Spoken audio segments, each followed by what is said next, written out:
You come in from the yard on a warm evening in June, kick your shoes off by the door, and there it is.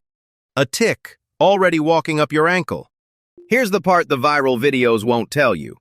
That tick did not drop out of a tree, and it did not blow in on the wind. Ticks cannot jump, and they cannot fly. It was waiting. On a single blade of grass at the edge of your yard, front legs held out, hoping something warm would brush past. And this is not the small worry it was a generation ago. Reported Lyme cases in this country have more than doubled in 15 years. The CDC now figures close to 500,000 Americans are treated for it every year. There's a newer one, too. A single bite from a lone star tick can leave a person allergic to red meat for years. So no, you can't send the kids running through the long grass the way you used to. In an old almanac of these tricks, there's an honest way to take that edge back. 4 layers, ranked by what actually works, from the free Saturday job to the one treatment that can quietly kill your cat. And that famous $4 spray going around your feed right now? Stick with me, because it's the weakest thing on this list. Here's what actually clears a yard. These are old Amish and farm family ways, brought up to date with what the tick scientists have actually measured. For generations, families living next to the woods learned to read the edge of a property, where the lawn stops and the brush begins, because that thin strip is where nearly all the trouble lives. Here's what they understood that most of us forgot. You don't chase ticks one by one across the grass. You make the yard a place a tick can't survive, and you cut off the animal that carries them in. By the end of this, you'll have the whole system.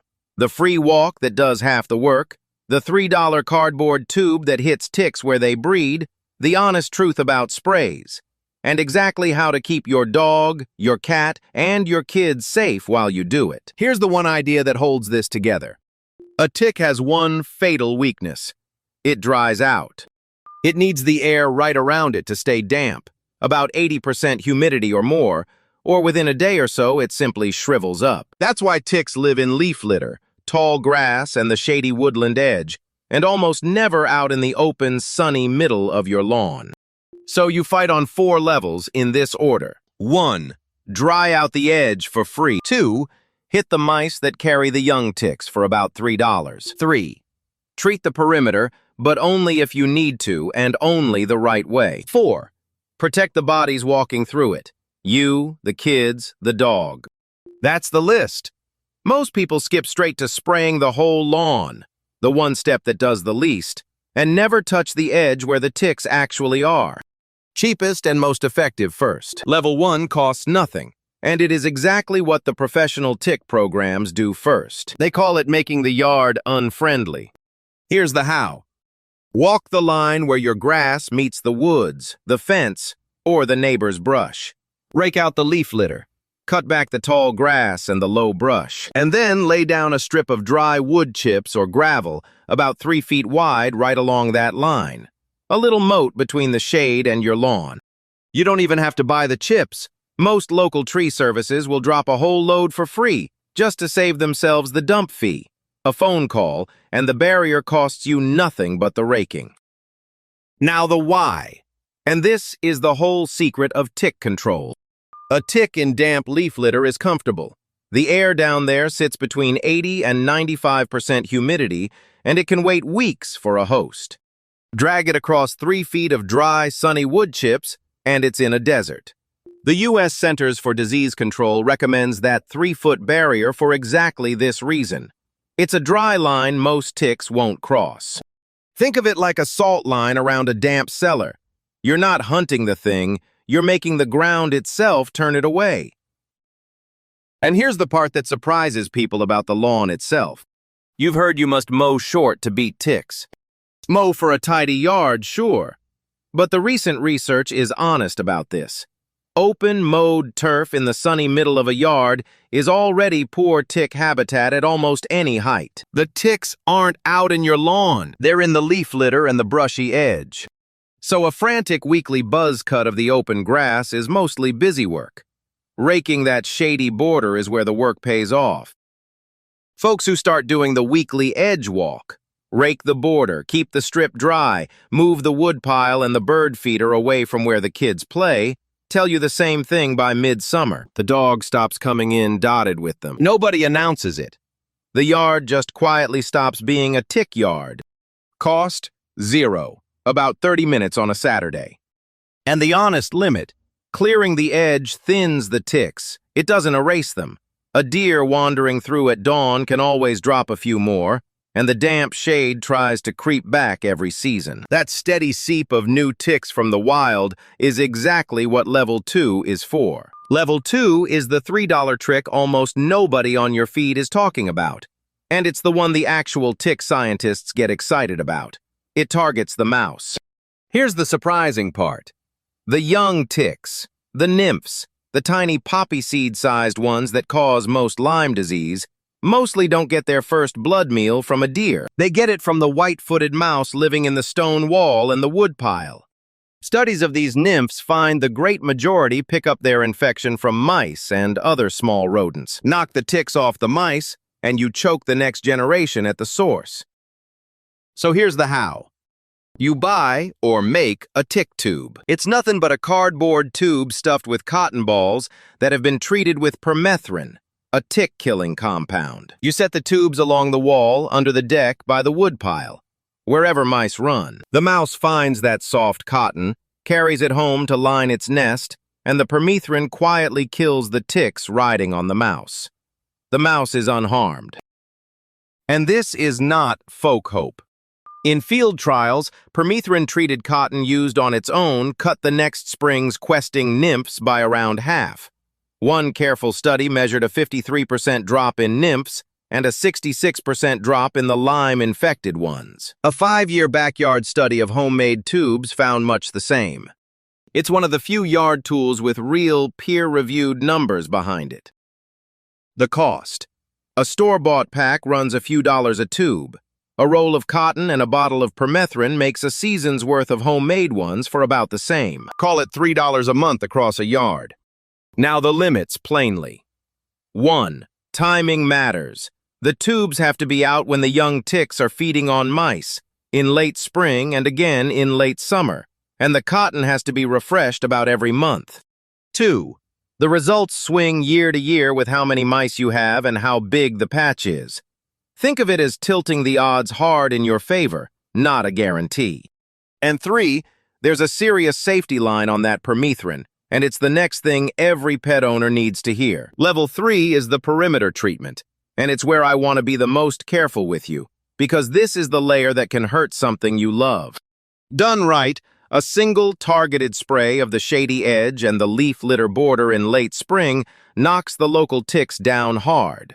The science backs a properly applied barrier treatment. You do not spray the whole lawn. You treat the thin band where the ticks actually are. The CDC is blunt about one thing, though. Don't rely on spraying alone to keep yourself safe. It's one layer, not the answer. Now the safety line. And please don't skip this. The compound that works on ticks, permethrin, is the same one in the tubes, and it is acutely toxic to cats. Here's why. A cat's liver is missing the specific enzyme that dogs and people use to break permethrin down. So, in a cat, it builds up in the nervous system and can cause tremors, seizures, even death. Dog flea products can run 45 to 60% permethrin. A cat-safe product is under 0.1%. That's not a small difference.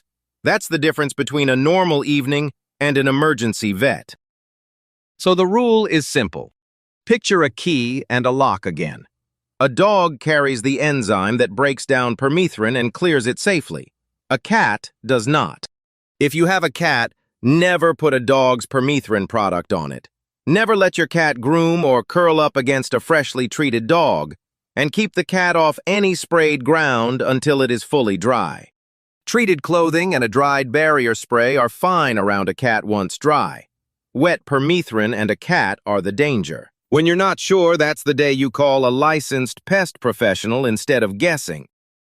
Honestly, this is the layer most of the viral videos get exactly backward. They lead with the famous $4 homemade spray, cedarwood oil, water, a little witch hazel, and promise it clears the yard. Here's the honest version. In a sealed lab dish, cedar oil really does kill and repel ticks at high rates. That part is true, and it's why the recipe sounds so convincing. But your yard is not a lab dish. Sprayed on grass, that oil scatters and fades within a day. It only touches the ticks it directly hits, and it never reaches the nymphs down in the damp leaf litter where the real danger lives.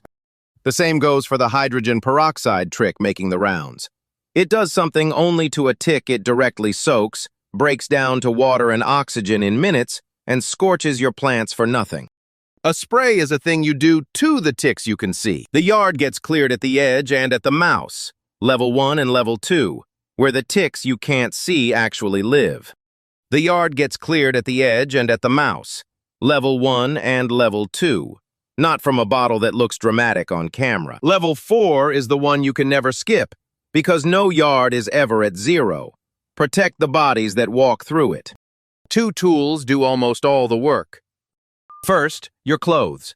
Clothing treated with 0.5% permethrin, sprayed on and dried, not on your skin, has been measured by the CDC and military researchers to cut tick bites by more than 90%, and it lasts through about 6 washes. Treat the shoes, socks, and pant cuffs especially. That's the boarding zone, because the tick is questing low and climbs up. Second, and this is the one that actually saves people from Lyme, the daily tick check. Here's the why, and it's the most useful fact in this whole video. A black-legged tick usually has to stay attached for somewhere around 36 to 48 hours before it can pass on the Lyme bacterium. That long attach time is a gift. Find and pull the tick within a day, and you've cut the risk dramatically. So after anyone, kids, adults, the dog, has been in the yard or the woods, do the check that evening. Behind the knees, the waistband, the hairline, the armpits, behind the ears. On the dog, the ears, the toes, the collar line. If you find one attached, you don't need a match or nail polish or any of that. Grab it with fine tweezers right where it meets the skin and pull straight up, slow and steady. The old tricks of burning it or smothering it just make it spit more saliva into you. Straight up with tweezers every time. Cost: a bottle of permethrin spray and a pair of tweezers. A few dollars. Used all season. The limit is just honesty.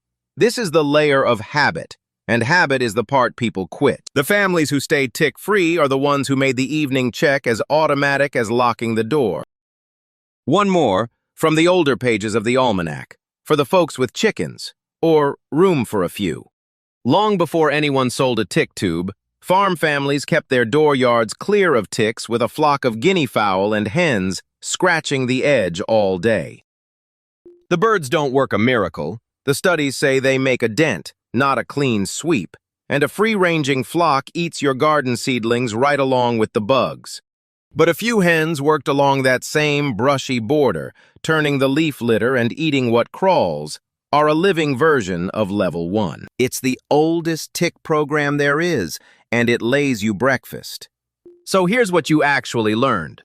Ticks don't fall from trees, and they don't live in your open lawn. They wait in the damp leaf litter at the edge, and they ride in on mice. So you win at the edge and at the mouse. Level 1. Rake the border. Dry it out with a 3-foot barrier for free. Level 2. $3 of tick tubes to hit the mice, where the real science is. Level 3. Treat the perimeter only if you need to, the right way, and never ever put permethrin near a cat. Level 4. The one you keep forever.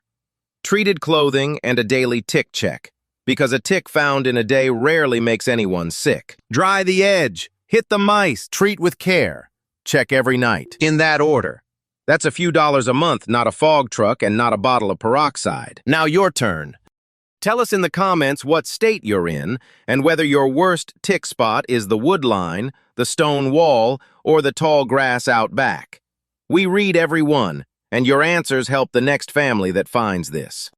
If you want the one-page yard map and the tick check checklist laid out for you, the free field edition down in the description has it. Next time, the soda bottle trap that quietly clears a yard of yellow jackets. And the one summer afternoon, you must not try it. Spend less. Live more. See you then.